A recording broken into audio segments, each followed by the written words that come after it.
The Gettysburg Address by Abraham Lincoln, delivered at Gettysburg, Pennsylvania, November 19, 1863.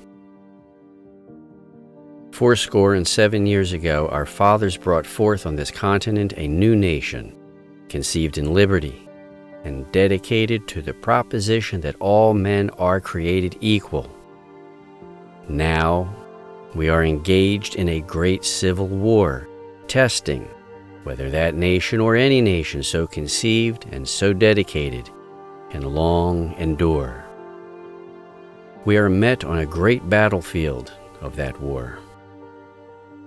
We have come to dedicate a portion of that field as a final resting place for those who here gave their lives that that nation might live.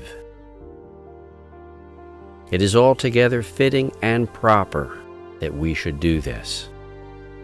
But, in a larger sense, we cannot dedicate, we cannot consecrate, we cannot hallow this ground. The brave men, living and dead, who struggled here have consecrated it far above our poor power to add or detract. The world will little note nor long remember what we say here, but it can never forget what they did here. It is for us the living, rather, to be dedicated here to the unfinished work which they who fought here have thus far so nobly advanced.